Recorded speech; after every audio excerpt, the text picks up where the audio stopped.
Assalamualaikum warahmatullahi wabarakatuh. Senang sekali jumpa kembali dengan Wahyudi AS.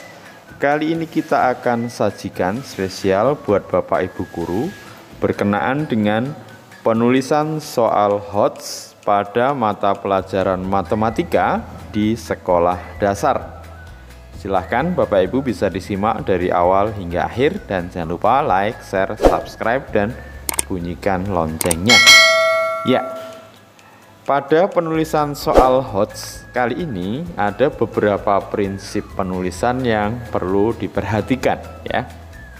Yang pertama, pada penulisan soal HOTS itu disarankan untuk menggunakan stimulus. Nah, karena seringkali kalau soal itu tanpa stimulus biasanya mengarah ke bentuk soal yang level rendah ya. Jadi hanya untuk menguji mengenai pemahaman ataupun ingatan ya. Oleh karena itu disarankan kalau menyusun soal HOT menggunakan stimulus. Stimulus nanti dapat berupa teks, gambar, skenario, tabel, grafik, wacana, dialog, video ataupun masalah ya.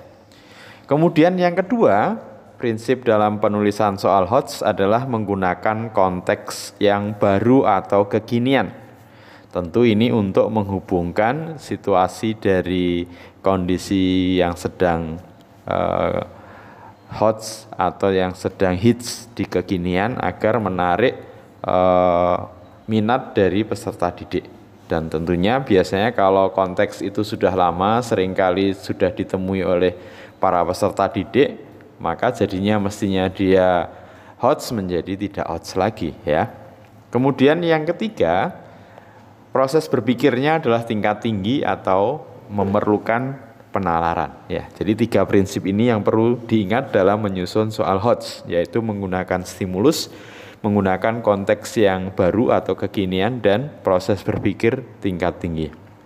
Oke, Bapak Ibu, untuk bisa membedakan tingkat kesulitan dan kompleksitas proses berpikir disajikan tabel berikut ya, mudah-mudahan bisa dipahami. Yang pertama nanti kaitan arah vertikal itu berkenaan dengan tahapan proses berpikir yang mulai dari level 1 atau tingkat rendah yaitu mengingat, kemudian level 2 menerapkan, dan level 3 penalaran atau berpikir tingkat tinggi. Kemudian yang arah ke kanan atau arah mendatar atau arah horizontal nanti berkenaan dengan tingkat kesulitan, yaitu mudah dan sulit ya. Sehingga mungkin dari tabel ini nanti berharap Bapak Ibu bisa membedakan proses berpikir dan tingkat kesulitan. Sebagai contoh, di baris yang pertama proses berpikirnya tingkat rendah, tingkat kesulitannya mudah. Nah, contohnya seperti ini. Nah, pertanyaannya adalah siapakah nama Presiden pertama negara Republik Indonesia? Tentu karena menggunakan kata siapakah, dia termasuk proses berpikir tingkat rendah. Jadi dia hanya mengungkap nanti untuk mengingat ya. Jadi misalkan pertanyaan siapa, di mana, kapan ya, bersama siapa, dengan apa, itu merupakan ciri dari proses berpikir tingkat rendah ya. Sementara juga kalau dilihat kesulitannya, pertanyaan ini mudah untuk dijawab ya, karena terlalu umum dan ya hampir semua penduduk di Indonesia akan bisa menjawab siapakah nama Presiden pertama negara Republik Indonesia. Pertanyaannya adalah apakah pada proses berpikir tingkat rendah ada yang sulit? Nah, perhatikan ini contohnya. Nah, siapakah Presiden Republik Indonesia yang membuka konferensi non-blok ke-16? Tentu Bapak Ibu juga akan kesulitan untuk menjawab ini kalau informasi ini belum pernah Bapak Ibu dapatkan. Tapi ini secara level ya, level mengingat. Nah, proses berpikirnya tingkat rendah, tapi tingkat kesulitannya sulit karena kita nggak tahu mungkin gitu ya. Bagi yang sudah tahu ya ini mudah. Oke, bisa mulai membedakan Bapak Ibu. Nah, contoh di baris yang kedua, proses berpikirnya menerapkan atau level 2. Tapi mudah tingkat kesulitannya. Contoh, Andi berlari mengelilingi lapangan berbentuk persegi panjang dengan ukuran 28 meter kali 15 meter. Berapakah total jarak yang telah ditempuh Andi setelah mengelilingi lapangan tersebut sebanyak 2 kali? Jadi ini adalah menerapkan keliling persegi panjang ya. Kemudian Setelah itu dikalikan 2 karena 2 kali berputar. Nah, tentu ini tingkat kesulitannya mudah ya. Yang lebih sulit tapi masih di level penerapan, nah, kira-kira sebagai berikut ya. Pak Bagas ingin memagari kebun miliknya berbentuk persegi panjang berukuran 12 kali 93 meter kali 9,18 meter. Biaya pemagaran adalah 15.750.000 per meter.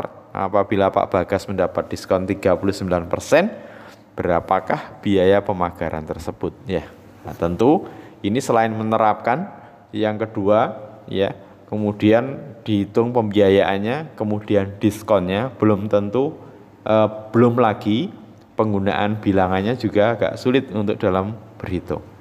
Jadi dia levelnya menerapkan tapi sulit ya. Sulit karena ada beberapa tahapan, sulit juga karena bilangan yang digunakan berupa desimal atau mungkin bilangan yang agak sulit untuk dihitung ya. Oke, sekarang untuk baris yang ketiga, dia pada proses berpikir tingkat tinggi atau level 3 atau penalaran ya.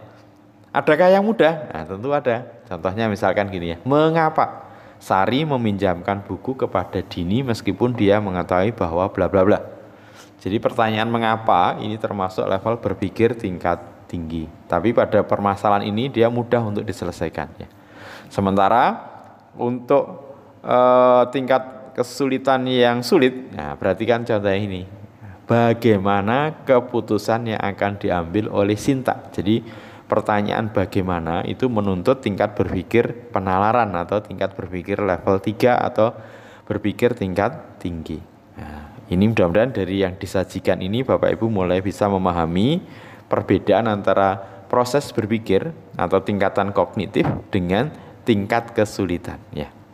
Oke, sekarang bagaimana langkah-langkah untuk menulis soal hot? Nah, yang pertama, menentukan KD atau kompetensi dasar dan materi yang akan dibuatkan soal HOTS-nya. Ya, nanti kalau misalkan KD-nya tidak memungkinkan atau materinya tidak memungkinkan dibuat HOTS ya juga tidak mungkin ya. Yang kedua, menyusun kisi-kisi. Jadi nanti meliputi KD, materi, kemudian indikator soal ya, kemudian levelnya seberapa dan menggunakan pilihan ganda, uraian dan seterusnya. Kemudian ini fokus untuk merumuskan indikator soal. Ya, jadi dalam merumuskan indikator soal tentu ini memperhatikan yang sudah disampaikan sebelumnya berkenaan dengan prinsip dari soal hot, menggunakan stimulus ya. Jadi stimulusnya yang mungkin menarik ya, konteksnya kekinian ya atau baru, kemudian menggunakan proses berpikir tingkat tinggi atau penalaran. Dan terakhir, tentu dalam menulis soal ini perlu memperhatikan kaidah penulisan soal yang tentunya meliputi kaidah materi, konstruksi dan bahasa ya. Oke, sekarang Bapak Ibu contoh untuk soal hot matematika di SD kelas 6. KD-nya adalah 3.9, menjelaskan dan menentukan keliling dan luas persegi, persegi panjang dan segitiga serta hubungan pangkat 2 dan akar pangkat 2. Materi yang dipilih di sini adalah keliling dan luas bangun datar. Nah, ini yang penting indikator soalnya ya. Disajikan permasalahan sehari-hari yang berkaitan dengan keliling bangun datar. Nah, berarti nanti ada stimulusnya ya. Dan ada hubungannya dengan luas. Nah, berarti keliling dikaitkan dengan luas. Peserta didik dapat menentukan ukuran bangun datar sesuai dengan syarat-syarat tersebut. Oke, nanti levelnya adalah level tingkat tinggi karena soal HOTS ya, level penalaran. Soalnya bentuknya adalah uraian. Kira-kira nanti wujud soalnya seperti apa? Ini contohnya ya, perhatikan. Cermati permasalahan berikut. Nah, berarti perlu ada stimulus. Nah, ini stimulusnya. Pak Basuki mempunyai pekarangan rumah yang akan ditanami tomat. Ya, lahan yang ditanami berbentuk persegi panjang dengan pembatas berupa papan kayu. Ukurannya papan kayu tersedia 18 meter. Nah, menurut Pak Adi, tetangganya, dengan panjang papan 18 meter, Pak Basuki dapat membentuk pagar dengan 4 ukuran yang berbeda. Dengan catatan panjang dan lebar merupakan bilangan bulat. Nah, ini stimulus dari pokok soal yang disajikan berikut. Menurutmu, apakah pernyataan Pak Adi tersebut benar? Nah, berarti kan harus menguji ya. 4 ukuran tersebut diuji untuk bisa ngambil keputusan benar atau tidak. Kemudian tunjukkan cara menyelesaikan soal untuk mendukung pendapatmu. Pertanyaan berikutnya, berapa ukuran pagar yang kamu sarankan kepada Pak Basuki agar lahan dapat ditanami tanaman tomat dalam jumlah yang paling banyak? Ya. Nah, tentu soal ini cukup butuh penalaran ya, karena menguji apakah betul yang disarankan Pak Adi itu benar ya. Oke, maka nanti perlu dibuatkan pedoman penskoran untuk alternatif atau selesaian dari peserta didik. Kira-kira nanti pedoman penskorannya seperti ini. Jadi diharapkan anak-anak nanti itu atau peserta didik dia bisa memahami ukuran dari keliling persegi panjang. Nah, sehingga nanti ditemukan P ditambah L sama dengan 9. Nah, disinilah letak hotsnya dari permasalahan ini. Jadi ternyata untuk mendapatkan P ditambah L sama dengan 9 tadi merupakan bilangan bulat, ada beberapa kemungkinan, yaitu 1 sama 8, 2 sama 7 ukuran lebar dan panjangnya. Tentu luasnya juga bisa didata di sini. Kemudian 3 sama 6, 4 sama 5. Sehingga catatannya setiap mengisi ukuran lebar nanti misalkan diberi 1. Nah, setelah ini kan baru terlihat di sini mana ukuran yang paling luas. Ternyata ditemukan luasnya ketika 20, yaitu lebarnya 4, panjangnya 5. Ya. Ini termasuk kategori bentuk penalaran ya. Cukup menarik ya. Mudah-mudahan Bapak Ibu bisa dipahami dengan baik. Sampai ketemu pada video berikutnya. Terima kasih. Wassalamualaikum warahmatullahi wabarakatuh.